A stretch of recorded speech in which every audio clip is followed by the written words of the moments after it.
पश्चिम बंगाल में जारी सियासी बवाल की बीजेपी नेताओं पर हमले का विवाद बढ़ता जा रहा है। कोलकाता से लेकर दिल्ली तक हलचल तेज है। बंगाल के डीजीपी और मुख्य सचिव को गृह मंत्रालय ने तलब किया है। ममता बनर्जी के इन दोनों अफसरों पर गवर्नर ने भी सवाल उठाए हैं। मीडिया के सामने आए गवर्नर जगदीप धनखड़ आज बड़ी बात कह गए। ममता बनर्जी को हिदायत देते हुए उन्होंने कहा कि मुख्यमंत्री आग से खेल रही हैं।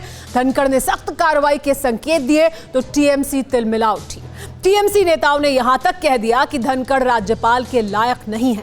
हम आपको दिखाते हैं कि कैसे आज दिन भर बंगाल सियासी बवाल का केंद्र बना रहा।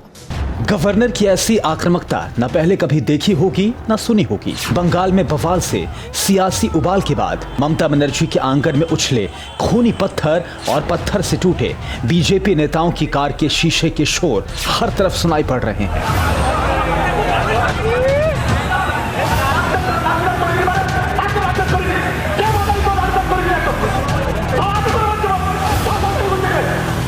प्रधानमंत्री फिक्रमंद हैं, गृहमंत्री चिंतित हैं, गवर्नर परेशान हैं, बीजेपी के मंत्री संतरी आवाज उठा रहे हैं।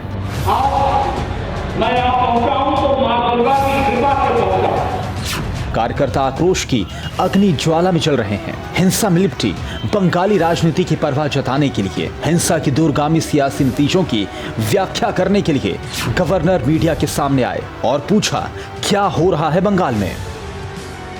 भारतवर्ष में ये बात करना कि भारतवर्ष का नागरिक कहां पर अंदरूनी है, कहां पर बाहरी है। Madam chief minister, please don't play with fire of this nature. This is too dangerous to be acceptable by anyone who believes in Indian constitution, who believes in rule of law. 72 minute तक यूं ही बोलते रहे governor. कैमरों के चमकते हुए flash पर जगदीप धनखड़ ने ममता की प्रशासनिक व्यवस्था की धज्जियां उड़ाकर रख दी। Madam chief minister, please don't play with fire of this nature.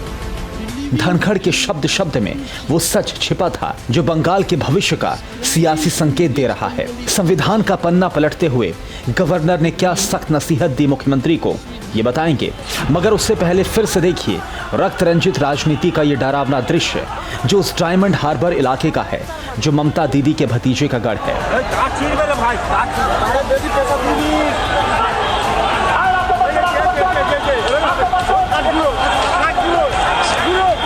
Abhishek Banerjee के इलाके की चौहद्दी में टीएमसी के कार्यकर्ता कैसे बेलगाम हो गए, देखिए जरा।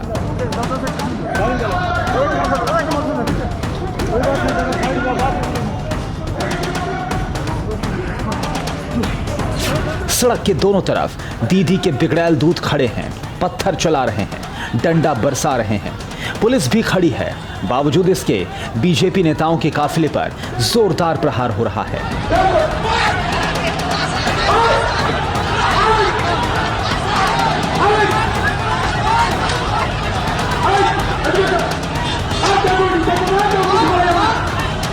लोकतंत्र पर चोट करते इन पत्थरों को देखकर गवर्नर आग बबूला हैं। पूछ रहे हैं कि क्या हो रहा है बंगाल में। मैं लगातार सरकार को आगाह करता रहा हूं कि राज्य में सरकारी तंत्र है उसका पूरा राजनीतिकरण हो गया है और राजनीति का पूरी तरह से अपराधीकरण हो गया है। स्टेट में political violence, political vendetta, political killings एक रूटीन हो गई हैं और अपोजिशन को किसी भी प्रकार का स्पेस नहीं दिया जा रहा है। सरकारी तंत्र की मदद से हर पॉलिटिकल एक्टिविटी को रिप्रेस किया जाता है। दीदी की देहरी पर लगातार केसरिया पार्टी के नेता और कार्यकर्ता पीटे जा रहे हैं, खून बहाए जा रहे हैं। आंकड़ों में देखिए और समझिए कि कैसे चुनाव से पहले बंगाल में लोकतंत्र लहूलुहान पड़ा हुआ है। 2019 में पश्चिम बंगाल में 26 राजनीतिक हत्याएं हुई, जबकि 2018 में आंकड़ा 96 का था। 2017 में 25 राजनीतिक हत्याएं हुई और 2016 में 36 सियासी कार्यकर्ताओं को मार दिया गया। कार्यकर्ताओं की सांसें उखाड़ी जा रही हैं, मौत के घाट उतारे जा रहे हैं और नेताओं को सरेआम सड़क पर पीटा जा रहा है।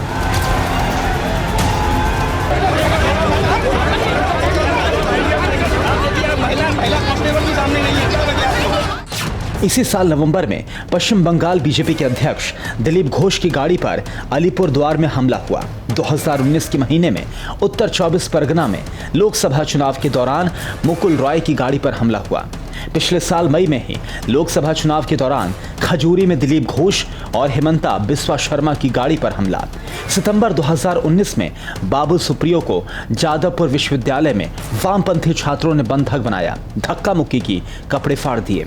उससे पहले मई 2016 में रूपा गांगुली को डायमंड हार्बर में उनकी कार से उतारकर पिटाई की। रूपा को सिर में चोट लगी थी। बीजेपी अध्यक्ष जेपी नड्डा के काफिले पर जानलेवा हमला हुआ है। कैलाश विजयवर्गीय पर प्रहार हुआ है। फिर मुकुल रॉय को टारगेट किया गया है। फिर से बीजेपी के कार्यकर्ताओं को पीटा है टीएमसी झंडाधारी कार्यकर्ताओं ने।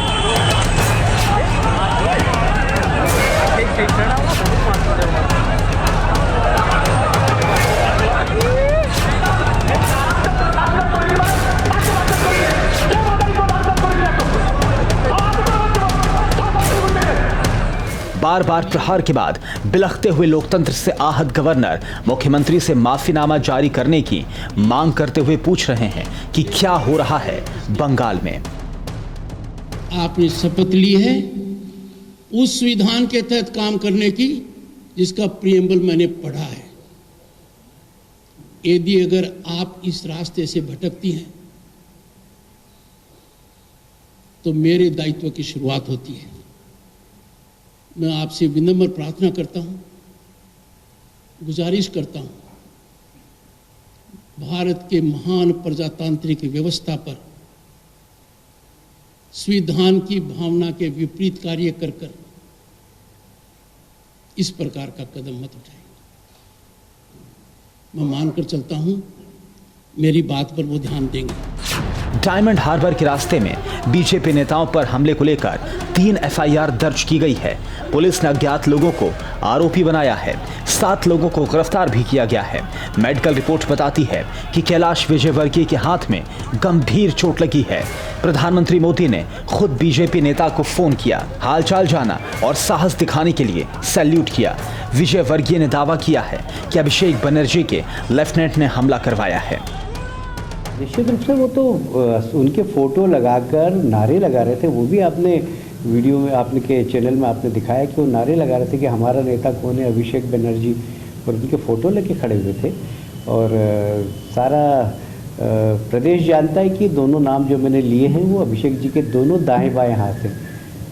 उन लोगों ने ही सब खड़े होकर वहाँ पर भाषण दे रहे थे। वहाँ पर शौकत मोला तो स्वयं भाषण दे रहे थे, लोगों को भड़का रहे थे, भड़काऊ भाषण दे रहे थे। सांसद हैं अभिषेक बनर्जी, मुख्यमंत्री के भतीजे हैं, सरकार के सिरमौर हैं, दीदी की पार्टी के भविष्य हैं। जिस डायमंड हार्बर में अभिषेक बनर्जी का साम्राज्य है, वहां पर जब बीजेपी अध्यक्ष की गाड़ी पर ताबड़तोड़ हमला हुआ तो गृह मंत्रालय ने चीफ सेक्रेटरी और डीजीपी को तलब कर लिया है। राज्यपाल बता रहे हैं कि दोनों अफसरों को पहले पता था, तब हमला हुआ। क्या हो रहा है बंगाल में? प्रातः से ही मैंने राज्य के चीफ सेक्रेटरी और डीजीपी को आगाह कर दिया था कि हालात ठीक नहीं है। 9 बजे चीफ सेक्रेटरी ने मुझे कहा कि हालात बिल्कुल ठीक हैं और हम सब ठीक कर देंगे। उसके बाद इस प्रकार का घटनाक्रम होना एक संकेत देता है कि राज्य के अंदर कोई भी यदि अगर पॉलिटिकल एक्टिविटी करता है और वो पॉलिटिकल एक्टिविटी रूलिंग पार्टी के माफिक नहीं है तो उसको नहीं करने दिया जाएगा। राज्यपाल बहुत आक्रामक हैं। सीधे सीधे ममता बनर्जी, उनके भतीजे और चहेते अफसरों पर जमकर प्रहार किया है। तृणमूल कांग्रेस तिलमिलाई हुई है। कल्याण बनर्जी कह रहे हैं कि धनखड़ गवर्नर लायक नहीं है। ममता कह रही हैं कि नड्डा गुंडे लेकर चलते हैं और ऐसा नहीं चलेगा बंगाल में।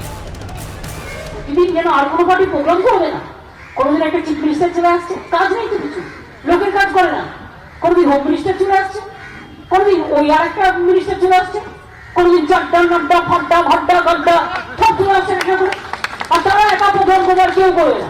আর যেদিন তারা প্রোগ্রাম করবে লোক যদি না আসে তাহলে নিজে সাজিয়ে রাখবে যাতে নটঙ্কি করে ন্যাশনাল নিউজে ভালো করে দেখায় দেখো আমরাই মেরেছি। আহারে जबरदस्त जंग छिड़ी हुई है बीजेपी और टीएमसी में।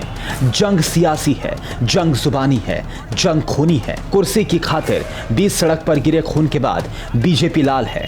बीजेपी के कार्यकर्ता पश्चिम बंगाल के कोने कोने में प्रदर्शन कर रहे हैं, नारेबाजी कर रहे हैं, आग जला रहे हैं और पूछ रहे हैं दीदी से कि क्या हो रहा है बंगाल में। फिक्र आपकी, सोमवार से शुक्रवार रात 9 बजे सिर्फ TV9 भारतवर्ष पर।